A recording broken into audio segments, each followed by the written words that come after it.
Witam serdecznie na moim kanale i dziękuję za to, że zdecydowałeś się obejrzeć właśnie to nagranie. Jeśli jest to Twoje pierwsze nagranie ze mną, witaj! Mam na imię Izabela i jestem aktywistką. Celem moich działań jest między innymi uświadomić Cię o Twoim prawdziwym potencjale, abyś mógł nauczyć się jak najlepiej wykorzystywać swoje talenty i umiejętności. Celem również jest wybudzenie Cię z iluzji życia, którą żyjesz, abyś mógł wreszcie podejmować życiowe decyzje w pełni świadomie, zarówno teraz, jak i w przyszłości. Jako aktywistka poprzez swoje działania pragnę przywrócić porządek temu światu, aby przyszłe pokolenia mogły doświadczyć jedynie miłości, pokoju i sprawiedliwości, a tym samym cieszyć się wolnością i kreować własną rzeczywistość zgodnie ze swoimi upodobaniami. Silnie również wierzę, że poprzez zjednoczenie razem możemy zbudować nowy i lepszy świat tu na Ziemi.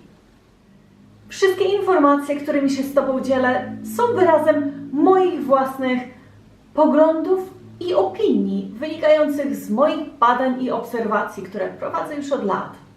Dlatego wiedza, którą posiadam, nie pochodzi z książek, lecz z moich osobistych doświadczeń.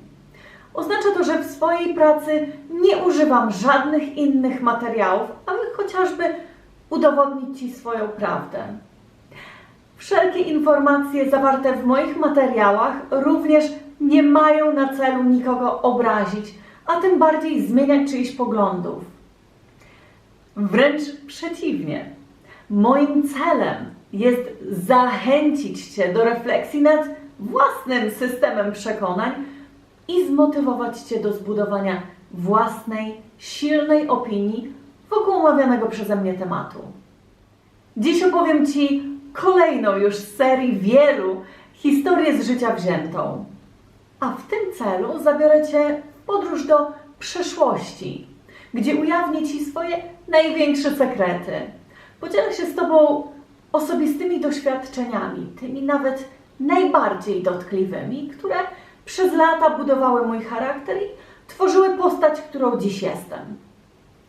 Poprzez moje opowieści będziesz miał szansę, drogi widzu, przekonać się, jak na przełomie lat przekształcałam się i zmieniałam, zarówno zewnętrznie, jak i wewnętrznie. A dzięki temu mam nadzieję, że zmotywuję również i Ciebie do podjęcia kroków ku własnej przemianie. Drogi widzu, chcę, abyś obejrzał czy usłyszał moją historię, bo wiem, że w ten sposób pomogę Ci zrozumieć siebie.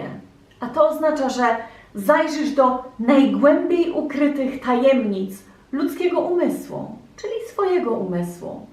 Dowiesz się między innymi, jak działa mechanizm programowania. Dzięki temu zrozumiesz, gdzie kreują się Twoje poglądy i wierzenia. Ale nie tylko, bo w całym procesie odkryjesz również własne talenty i umiejętności, o których być może jeszcze nawet nie wiesz. A to wszystko zapewne sprawi, że w końcu doznasz oświecenia, które już wkrótce odmieni również i Twoją rzeczywistość. Jeśli jeszcze nie miałeś okazji obejrzeć wcześniejszych epizodów, zrób to już teraz, a będziesz dzięki temu na bieżąco z wszelkimi informacjami. Bo podkreślam, że istotnym jest, abyś obejrzał wszystkie epizody, ponieważ każda historia jest tak naprawdę kontynuacją ostatniej. Więc dzięki temu znacznie łatwiej będzie Ci zrozumieć przesłanie moich wiadomości oraz cel mojej pracy. Jest to część 4 trzeciego epizodu.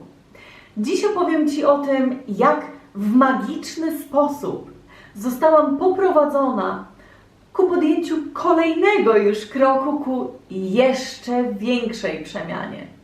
A w tym celu podzielę się z Tobą swoimi doświadczeniami z wprowadzeniem do swojej codziennej rutyny praktyki medytacji. Medytacji, która odmieniła moje życie o 180 stopni. Zatem zapraszam do wysłuchania.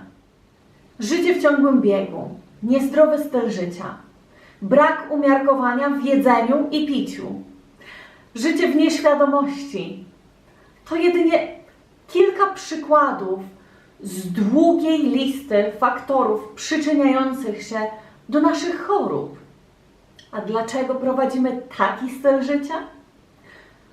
Bo ktoś kiedyś nam powiedział, że w życiu trzeba osiągnąć sukces, a żeby go osiągnąć, musimy na niego ciężko pracować.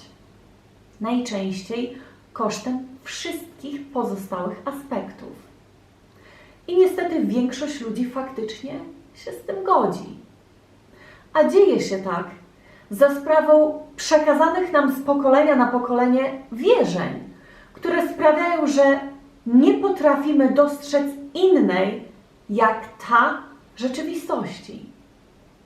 To aż smutne patrzeć na przepracowanych ludzi, którzy przez długie lata ubiegają się o status, pozycję czy też awans. Pracują od rana do nocy, przy czym poświęcają życie osobiste dla tak naprawdę chwilowego triumfu. Bo niestety okazuje się, że dzisiejsza gospodarka rozwija się znacznie szybciej w porównaniu do przeciętnego człowieka. A to oznacza, że człowiek czy człowiekowi grozi utrata stanowiska, bo prędzej czy później zostanie on zastąpiony sztuczną inteligencją. Przecież to oczywiste, że z takim stylem życia w zdrowiu długo nie pociągniesz. A najgorsze jest to, że zamiast reagować na sygnały sygnalizowane przez Twoje ciało, Ty ignorujesz je, tłumiąc ból tabletką. Natomiast brak świadomości własnego ja, co z pewnością wywołuje wewnętrzny konflikt, który sprawia, że sięgasz po stymulanty, takie jak alkohol, narkotyki czy też leki, a wszystko po to, żeby uciec od tego, co zakłóca Twój wewnętrzny spokój, którego nie znasz. Ale czy to faktycznie jest rozwiązaniem do Twojego problemu? Absolutnie nie. Bo dosłownie chwilę później przekonujesz się, że to coś wciąż tam jest.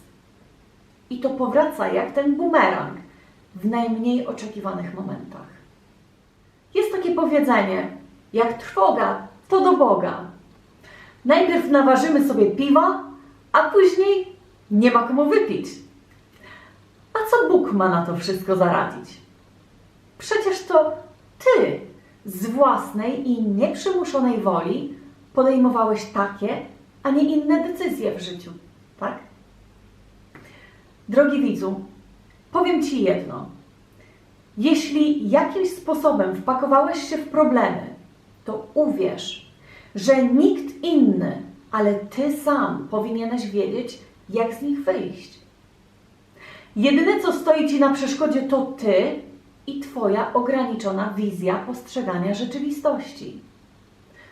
Zatem pozwól, że dzisiejszą opowieścią ujawnię Ci, jak skutecznie wyjść z sytuacji, nawet tej określonej przez Ciebie jako sytuacja bez wyjścia.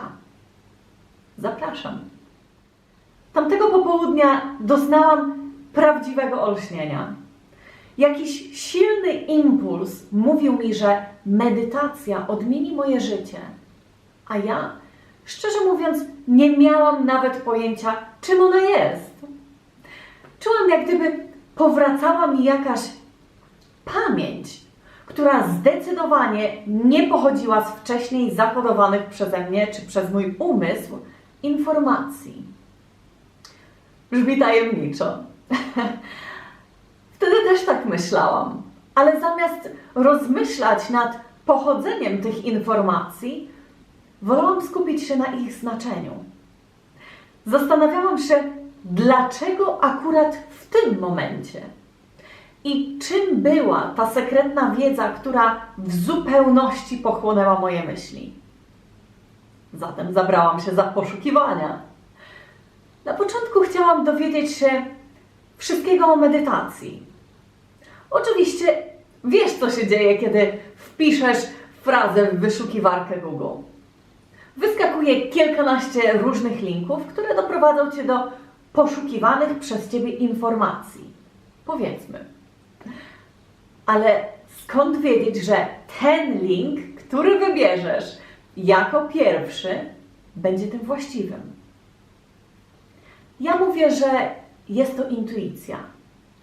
Więc intuicyjnie czułam, że strona, którą wybrałam, była tą właściwą.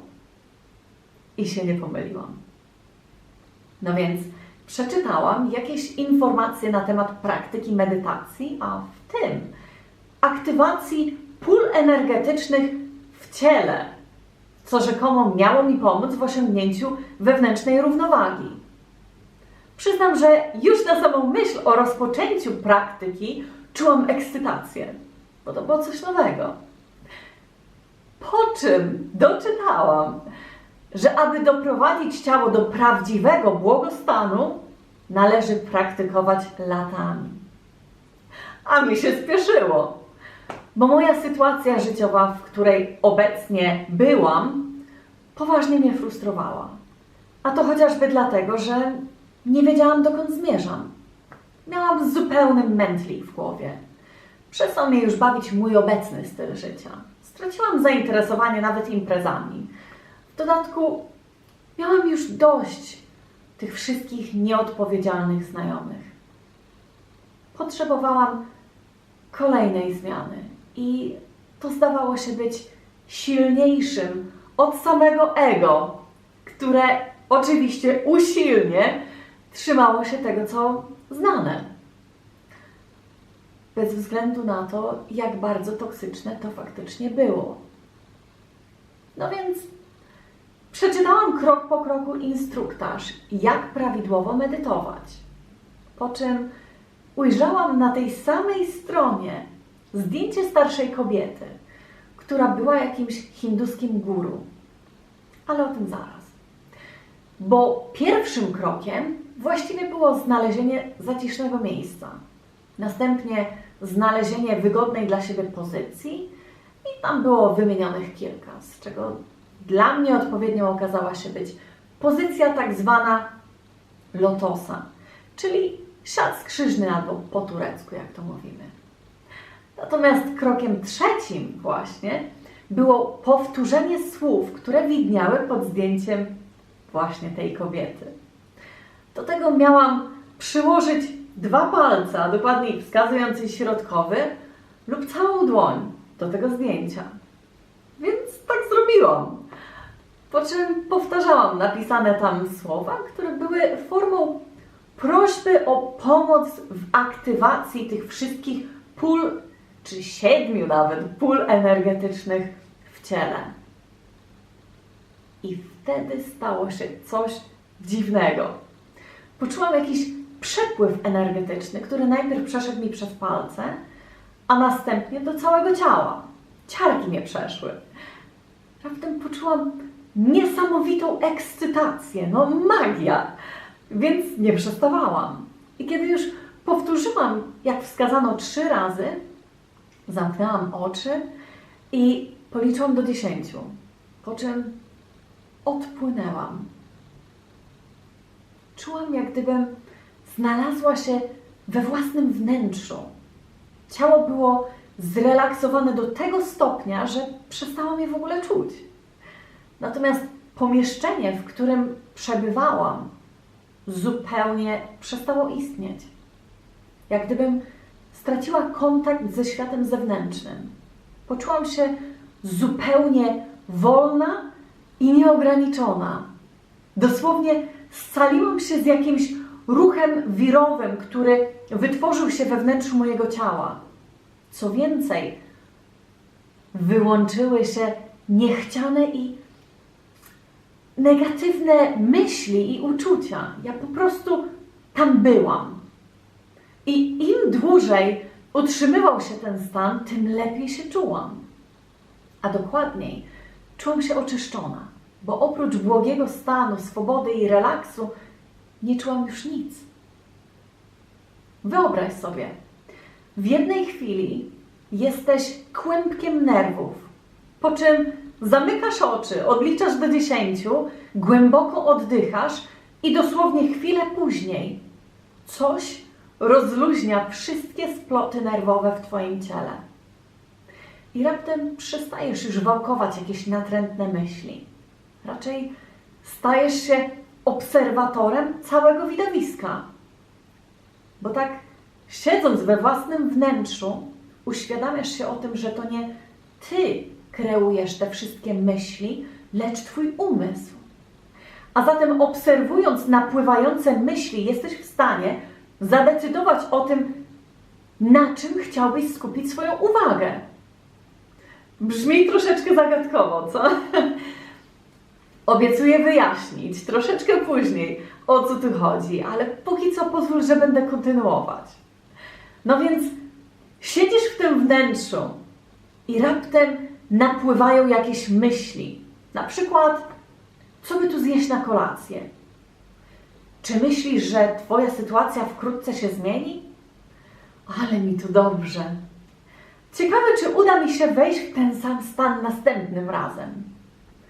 I tak dalej, i tak dalej. Zapewne wiesz, o czym mówię. Natrętne myśli.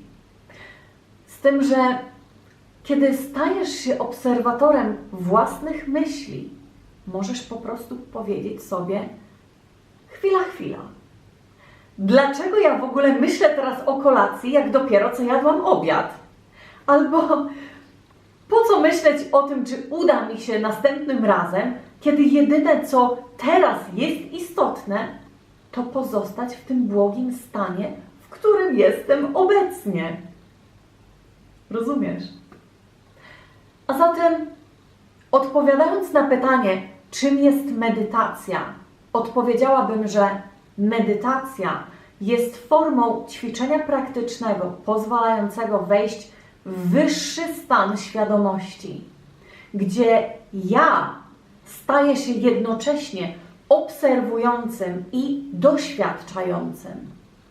Medytacja pozwala nam oczyścić się z niechcianych myśli i uczuć poprzez uświadomienie własnego ja, o tym, że to ja mam nad wszystkim kontrolę. A mówiąc wszystkim, mam na myśli umysł i ciało. Bo umysł jest co jedynie zbiorem zakodowanych informacji, natomiast ciało instrumentem, dzięki któremu możemy poruszać się tu na ziemi. Zapewne minęło troszkę czasu, odkąd weszłam w ten błogi stan. Niestety został przerwany wejściem mojej współlokatorki do pokoju. Ale mimo wszystko byłam szaleńczo podekscytowana, a nadmiar energii aż buzował we mnie i prawdopodobnie ze mnie. I kiedy próbowałam wytłumaczyć jej, czego właśnie doświadczyłam, ona, jak zawsze bez większej ekscytacji, położyła się na łóżku i włączyła telewizor. Zresztą żadna nowość. Po tak długiej znajomości byłam w stanie stwierdzić, że ta dziewczyna była w zupełności pozbawiona motywacji i inspiracji do życia. Ona po prostu jedynie egzystowała. Dlatego tym razem nie pozwoliłam, żeby czyjaś obojętność czy negatywne postrzeganie świata miało na mnie choćby najmniejszy wpływ. Więc również ją zignorowałam i zajęłam się poszukiwaniem informacji na temat tego, czego właśnie doświadczyłam. I tak czytając różne treści, zrozumiałam, że ja faktycznie doświadczyłam głębokiego transu. Transu, o którym pisali, że jest możliwy jedynie po latach praktyk. Więc zastanawiało mnie, jak to było w ogóle możliwe. Przecież to był mój pierwszy raz. I tak zagłębiając się bardziej i bardziej, trafiłam na tematy duchowości. Więc wzięłam zeszyt i robiłam notatki. Bo miałam wrażenie, że jeszcze nie do końca wszystko rozumiałam. A tak na marginesie, kompletnie nie pomyl terminu duchowości z duchowieństwem, czyli klerem i religią. Bo mówiąc o duchowości, Mam raczej na myśli rozwój wyższego ja. Człowiek uduchowiony poszukuje celu i sensu życia. Widzi poprzez pryzmat iluzji. Ale przede wszystkim jest to człowiek wolny od wszelkich ograniczeń, potrafiący dokonać własnych wyborów. Poza tym osoba rozwijająca się duchowo kieruje się wyższymi, jak materialne, wartościami. Wartościami wykraczającymi poza własną korzyść. Przyznam, że w tamtej chwili zrobiło się naprawdę interesująco. Mimo tego, że jeszcze wtedy nie do końca rozumiałam przeczytane treści. Ale zrobiłam pełno notatek i pamiętam, że czytałam je niemal codziennie. W kółko to samo, żeby w końcu zrozumieć. Bo intuicyjnie byłam przekonana, że to wszystko jest prawdą i ma sens. Natomiast logicznie to było coś zbyt nowego i powiedzmy odbiegającego od moich dotychczasowych przekonań czy wierzeń. Od teraz dosłownie każdego dnia, w każdej wolnej chwili siadałam do medytacji. Zamykałam oczy i powoli liczyłam do 10, po czym wchodziłam w błogi stan. Czułam, jak ciarki przechodziły mnie po ciele, ale to było tak przyjemne, że przebiło nawet stan pozażycia ekstazy. Bo jeszcze do tej pory myślałam, że nic nie jest w stanie tego przebić. A jednak. Dlatego być może niewiarygodne, ale kompletnie straciłam zainteresowanie imprezami, alkoholem, narkotykami, a tym bardziej toksycznymi ludźmi, którzy mogliby zakłócić mój wewnętrzny spokój, którego właśnie doznawałam. Zresztą, o czym tu mowa? Tu nie chodzi o samą praktykę medytacji i błogi stan, który przeżywasz w głębokim transie. Natomiast kiedy otwierasz oczy, wracasz do szarej rzeczywistości. Tak nie jest. Regularna praktyka medytacji sprawiła, że w końcu uwolniłam się od natarczywych i negatywnych myśli.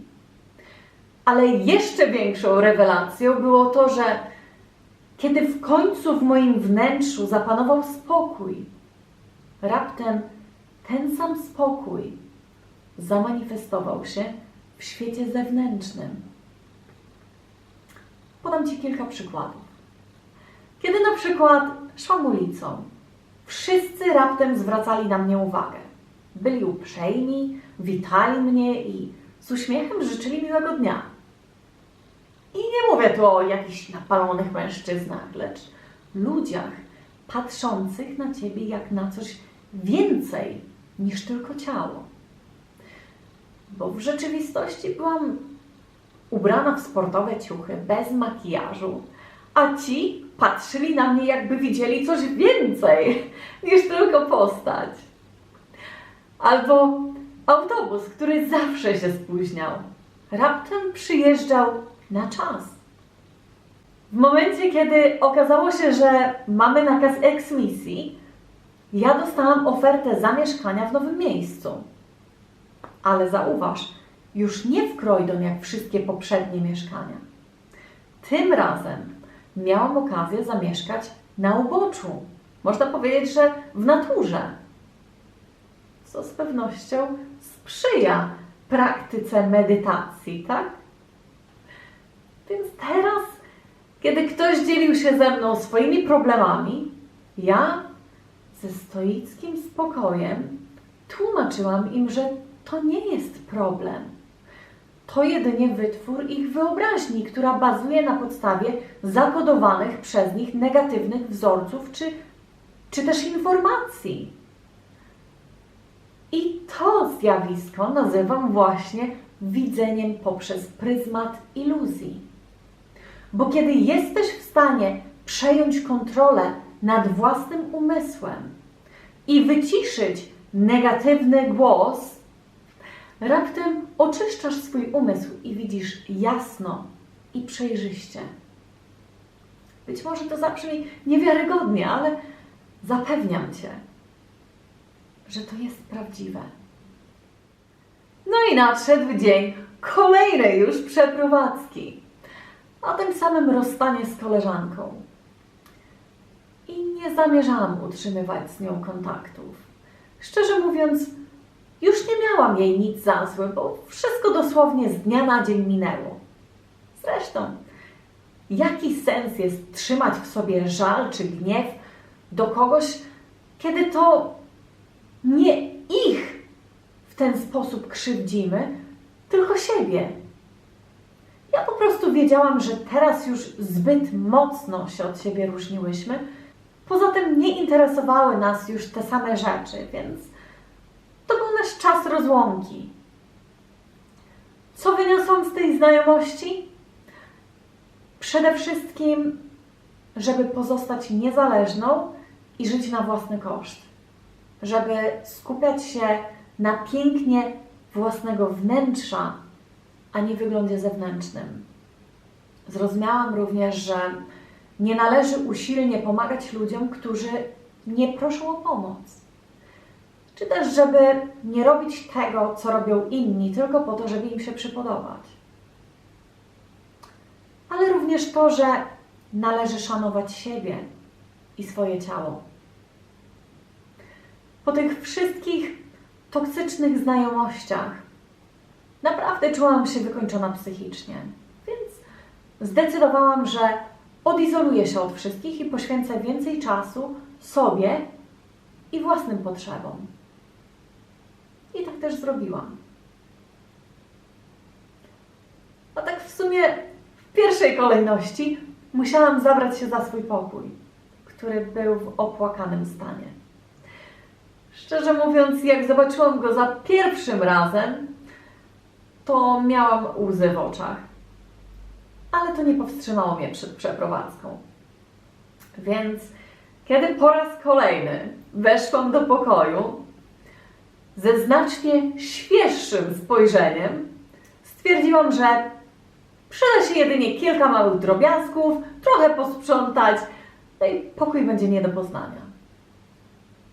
No, muszę przyznać, że włączyła mi się niesamowita kreatywność, bo nawet udało mi się stworzyć baldachim nad łóżkiem. Co tu więcej mówić? Pokój po transformacji wyglądał oszałamiająco. W dodatku za oknem miałam widok na las, a każdego ranka budził mnie świergot ptaszków. No bajka, człowieku! A że to był okres letni, to praktycznie każdy dzień rozpoczynałam długim spacerem w samym centrum lasu. Po czym zasiadałam ze swoim notatnikiem przy punkcie widokowym i przelewałam swoje inspirujące myśli na papier. Bo raptem, jak nigdy wcześniej, miałam bardzo dużo inspirujących refleksji na temat życia, ale i siebie. Jak dobrze pamiętam, był to 2016. To właśnie wtedy, po raz pierwszy, po długim okresie nieobecności, powróciłam do mediów społecznościowych. I powiedzmy, że stworzyłam swojego bloga, na którym właśnie umieszczałam swoje refleksje.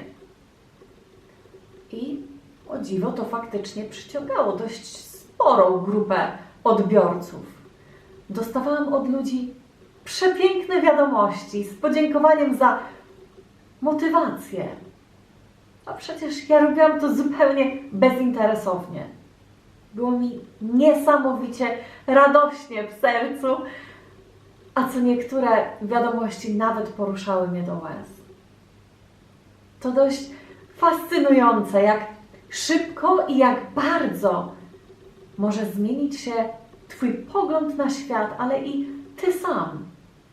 W tamtej chwili zrozumiałam, że przez te wszystkie lata kompletnie nie byłam sobą. Zrozumiałam, że te wszystkie rzeczy, które robiłam, jedynie mnie krzywdziły. A to, że próbowałam pomagać ludziom, którzy nie chcieli pomocy, jedynie ściągnęło mnie do ich negatywnej energii. Ale wyszłam z tego. Wyszłam, bo nie potrafiłam już dłużej udawać szczęśliwej, gdzie w rzeczywistości wszystko mnie przytłaczało. Czy już jesteś w stanie zauważyć, że to właśnie od Ciebie zależy, jak wygląda lub będzie wyglądać Twoje życie? Wspomniałam wcześniej, że kiedy we wnętrzu zapanuje spokój, to i na zewnątrz ten spokój będzie się manifestował. Ale należy również pamiętać, że to również działa w ten sam sposób w przypadku konfliktu wewnętrznego. Konfliktu, który w tym przypadku będzie się manifestował w postaci toksycznych relacji czy negatywnych sytuacji. Moja nowa restauracja była malutka i bardzo spokojna w porównaniu do poprzednich miejsc. Więc na moje szczęście, powiedzmy, tym razem odwiedzały nas głównie starsze małżeństwa, które zamieszkiwały okolice.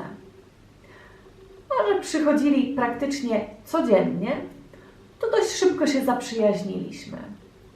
Strasznie podobało mi się ich bezstresowe podejście do życia i humor, z jakim do niego podchodzili. Poza tym większość już była na emeryturze, więc jak to sami mówili, trzeba korzystać z życia, a nie siedzieć w domu i marudzić. I mają rację.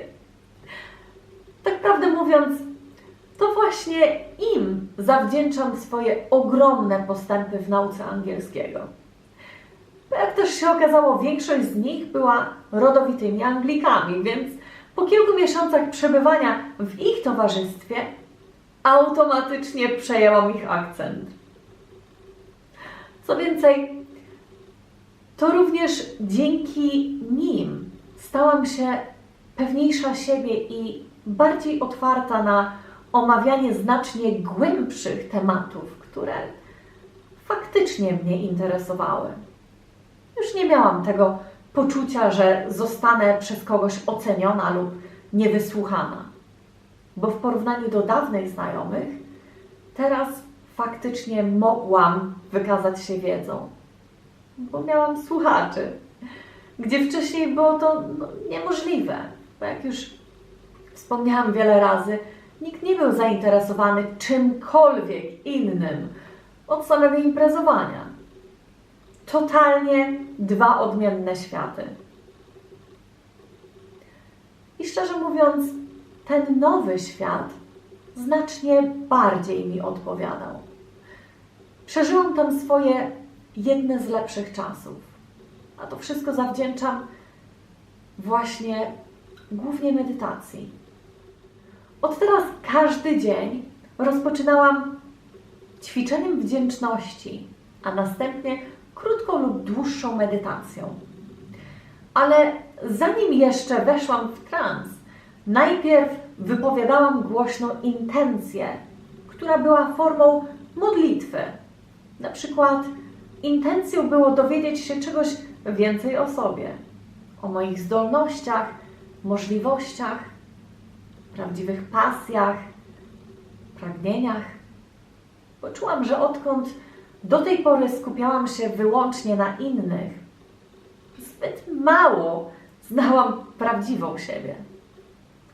A że los podarował mi właśnie taką wielką szansę na spędzenie czasu w samotności i kontemplację, postanowiłam dowiedzieć się, kim naprawdę byłam pod tymi wszystkimi maskami. Jeśli natomiast chodzi o ćwiczenie wdzięczności, to nie było coś, o czym przeczytałam w internecie. Ja po prostu byłam tak bardzo szczęśliwa, że wszystko w końcu odmieniło się w moim życiu, że po prostu czułam potrzebę wyrażania wdzięczności. Więc dziękowałam za siłę, która nie pozwalała mi poddać się w tych najtrudniejszych momentach. Dziękowałam za współczucie i miłość, które noszę w sercu i które nigdy nie pozwoliły mi odwrócić się od człowieka w potrzebie. Dziękowałam również za motywację i determinację w dążeniu do odnalezienia własnej prawdy i znacznie więcej. I kiedy już skończyłam swój poranny rytuał, brałam szybki prysznic i wędrowałam na spacer do lasu, jak już mówiłam. Oczywiście zawsze z notatnikiem, bo to właśnie tam dostawałam największego natchnienia. Przypomniałam sobie, jak jeszcze w liceum uwielbiałam pisać eseje i rozprawki. Więc teraz, kiedy miałam zdecydowanie więcej czasu, w końcu wróciłam do dawnej pasji. Co więcej, zauważyłam, że to właśnie pisząc wychodzi ze mnie jakaś sekretna wiedza. Jak gdyby ktoś pisał za mnie. Być może uznasz to za zabawne, ale czasem czytając własne teksty potrafiłam zainspirować siebie samą tym, co sama napisałam. I tak też z każdym dniem czułam, jak pozbywałam się kolejnych masek. Na przykład maski sarkastycznej dziewczyny, która tak naprawdę bała się zostać skrzywdzoną. Albo maska imprezowiczki, która w rzeczywistości była dziewczyną uciekającą od jakiegoś wewnętrznego konfliktu. Albo jeszcze inna. Maska twardzielki, która miała ukryć moją wrażliwość. I uwierz, że kiedy już tak od lat przybierasz te wszystkie maski, w końcu sam się gubisz i już nie wiesz, kim ty naprawdę jesteś. Drugą taką największą pasją okazała się być oczywiście siłownia.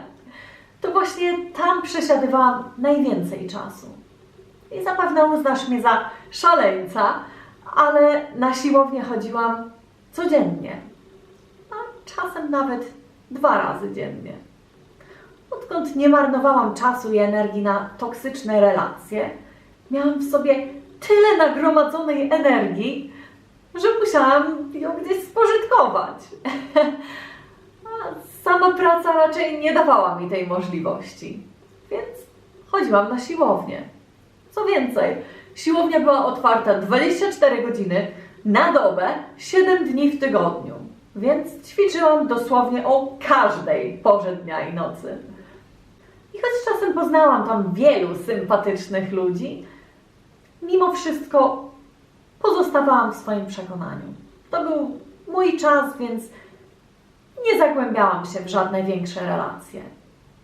Czasem jakiś kumpelski wspólny trening, ale nic więcej. Kolejną taką istotną rzeczą była też zmiana diety. Raptem przestałam mieć smaka na mięso. Przyszło tak znienacka. I praktycznie w pełni przerzuciłam się na owoce i warzywa. No, od czasu do czasu pieczona rybka czy ugotowane jajko, ale ponad wszystko świeże warzywa i owoce, które kupowałam z pobliskiego targu. Do dziś, myśląc o tym targu, aż mi ślinka leci. Płaciłam jedynie funta za miskę wypełnioną albo owocami, albo warzywami. No bajka. Nigdzie tak nie ma. To były naprawdę piękne czasy. 0 kłótni, 0 nieporozumień, problemów, cierpienia, bólu. No nic. Zupełnie nic. Przeżyłam tam dokładnie 9 pięknych miesięcy, jak ciąża. W spokoju, ciszy, szczęściu i rozwoju. Nikt nie wchodził mi w drogę, nikt nie nakłaniał do złego. W końcu żyłam po swojemu. Któregoś pięknego dnia szef wymyślił, że wprowadzimy raz w tygodniu w czwartki wieczór karaoke. I faktycznie pomysł się sprawdził, bo mieliśmy zawsze sporo ludzi. I kiedy przyszedł kolejny czwartek, jeden z naszych kucharzy, który był moim dobrym znajomym, powiedział, że chciałby mi kogoś przedstawić. Okej. Przyznam, że totalnie się nie spodziewałam. Przedstawiono mi jednego z dyrektorów Akademii Fitness w Londynie. Po czym zostałam zaproszona na rozmowę, w której mielibyśmy omówić mój kurs na trenera.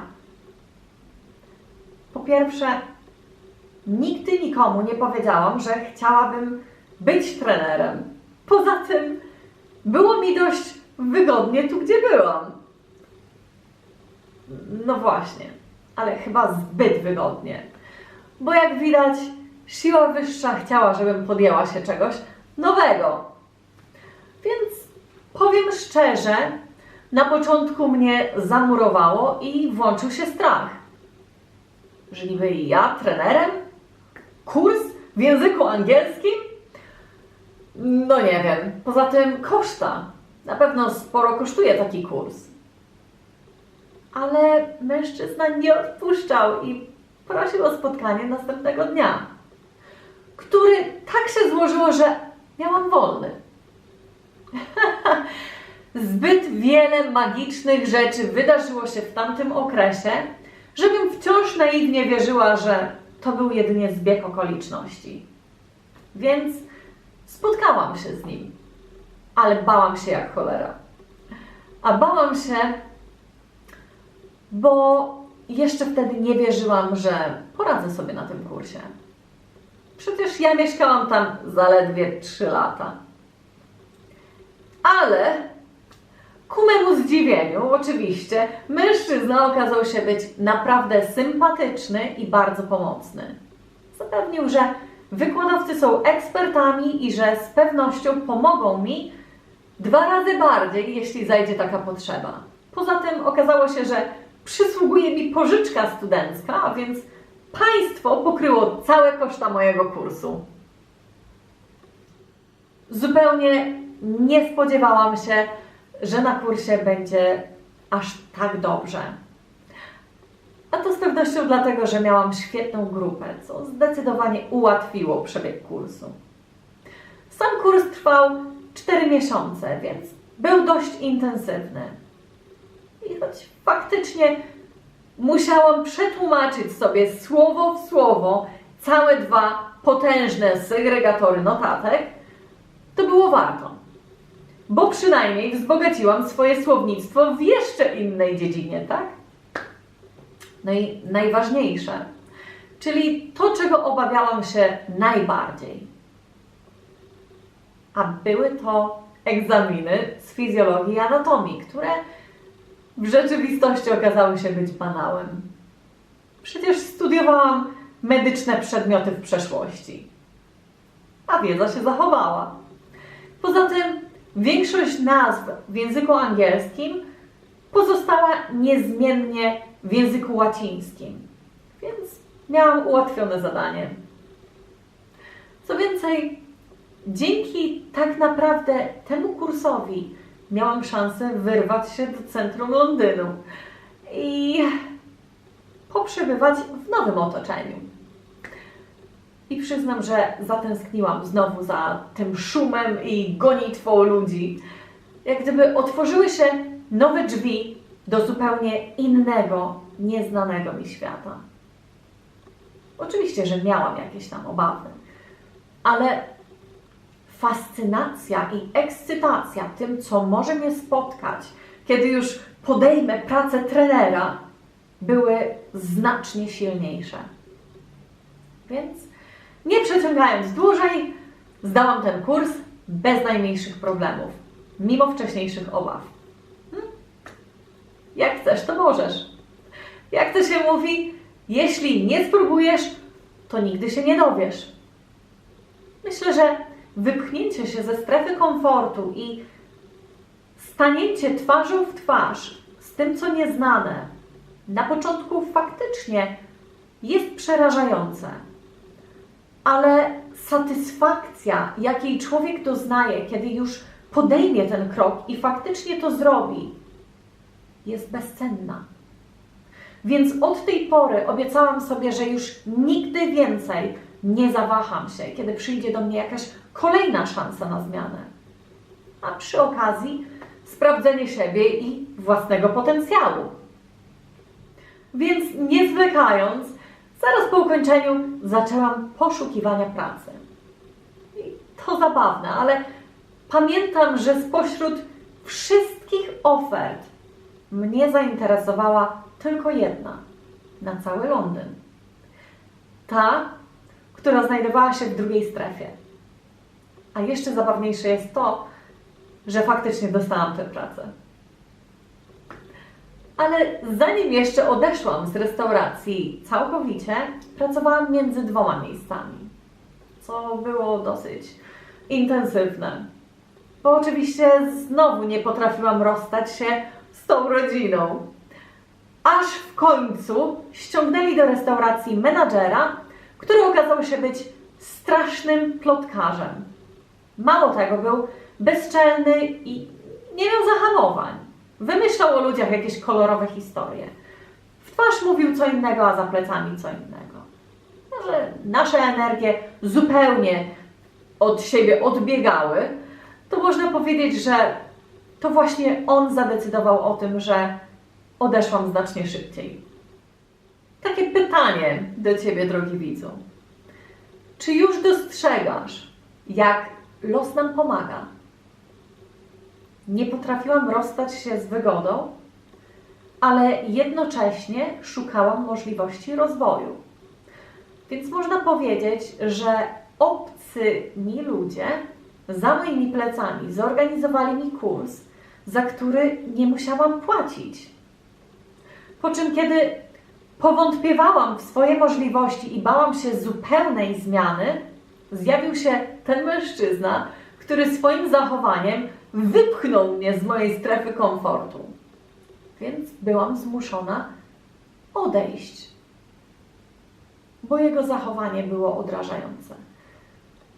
A wszystko tylko dlatego, że bałam się zaryzykować i w pełni rzucić na głęboką wodę. Więc gdyby nie on, być może męczyłabym się między dwoma miejscami, gdzie w rzeczywistości sama poprosiłam o rozwój i zmianę. A więc to zdecydowanie był mój czas na podjęcie ryzyka i dalszy rozwój. A o tym, jak wyglądała moja praca na siłowni jako trener, dowiesz się już niedługo. Natomiast już teraz zapraszam Cię do oglądania kolejnej części, w której opowiem Ci o tym, jak uderzyłam w dno. Czyli okres mojego życia, kiedy utraciłam dosłownie wszystko w jednym momencie. A w tym opowiem Ci m.in. o moim związku z pewnym piłkarzem, o wspólnym mieszkaniu, ale również o mojej kawalerce i dziewczynie, do której wyciągnęłam pomocną dłoń. Jest to historia, która pociągnęła za sobą wiele bolesnych konsekwencji, ale ponad wszystko jest to historia o tym, jak zdawałoby się, że doszczętnie zrujnowana, podniosłam się z tego upadku jeszcze silniejsza. Zatem raz jeszcze serdecznie zapraszam do śledzenia kolejnych serii. Drogi widzu, zarówno ja, jak i Ty doskonale wiemy, że życie nie zawsze bywa kolorowe. Czasem wyzwania rzucane nam przez los zdają się przerastać nasze możliwości. I wtedy włączy się strach, panika. Zaczynamy powątpiewać we własne możliwości. Czasem nawet mamy wrażenie, że już nie chcemy tu być. Bo jaki jest sens naszego życia, kiedy żyjemy w ciągłym strachu przed tym, co jeszcze może nam się przytrafić? Ale czy kiedykolwiek zadałeś sobie pytanie, czy przypadkiem sam nie przyczyniasz się do tego nieszczęścia, które Cię spotyka? Albo czy nigdy nie przeszło Ci przez myśl, że być może ktoś specjalnie rozbudza w Tobie strach, żebyś w końcu urósł w siły i przestał się bać? Czy nigdy nie przyszło Ci na myśl, że skoro Bóg dał Ci wolną wolę, to faktycznie możesz zadecydować sam o własnym życiu? Drogi widzu, prawdą jest, że Twój los jest w Twoich rękach. Jeśli słuchałeś ze zrozumieniem wszystkich poprzednich części, to teraz powinieneś przyznać mi rację. Strach jest jedynie uczuciem, które odejdzie, jeśli mu na to pozwolisz. Ale to nie oznacza walczyć z tym uczuciem. Ty musisz je zaakceptować. Uświadomić się o tym, że to tylko uczucie. Natomiast wszystkie nieprzyjemne sytuacje, w których się znajdujesz, są tak naprawdę świetnym nauczycielem. Ale wiedz, że nie dostrzeżesz tego, dopóki Twój umysł będzie przepełniony negatywnymi myślami. Dlatego właśnie włączenie medytacji do naszej codziennej rutyny jest aż tak ważne. I proszę, nie tłumacz, że nie masz na to czasu, bo jesteś zbyt zapracowany. Wstań wcześniej, zmień swoją poranną rutynę, a zapewniam Cię, że nie pożałujesz. Pamiętaj, nie jesteś robotem. Ty też potrzebujesz odpoczynku. Więc poświęć choć trochę czasu dla siebie, a zobaczysz, że faktycznie regularna praktyka medytacji przyniesie Ci ulgę i wewnętrzny spokój. Uwolni Cię od natarczywych i negatywnych myśli. Pozwoli Ci lepiej spać, funkcjonować w ciągu dnia. Nauczy Cię cierpliwości. Zainspiruje Cię i zmotywuje do działania. Przywróci energię do życia. Rozluźni ciało.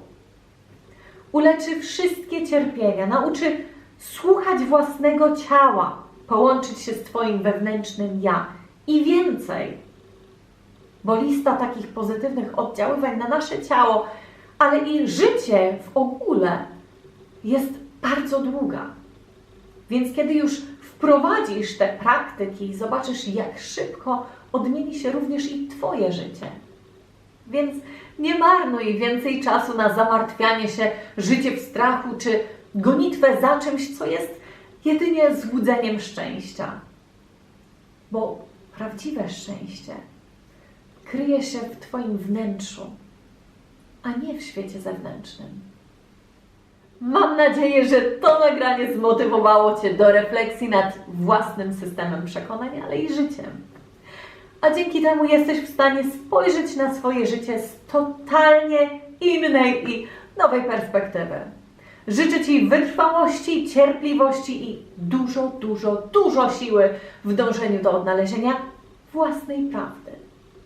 A jeśli podobało Ci się to nagranie, to poproszę o kciuka w górę i podzielenie się linkiem z rodziną czy znajomymi. Natomiast jeśli jeszcze nie subskrybowałeś do mojego kanału, to proszę zrób to już teraz, a pomożesz mi w rozbudowie tego kanału i sięgnięciu jeszcze większej publiki. No i oczywiście będziesz zawsze poinformowany o wszelkich nowościach, jakie pojawią się na kanale. Pamiętaj, tu nie chodzi o mnie czy o Ciebie. Tu chodzi o nas.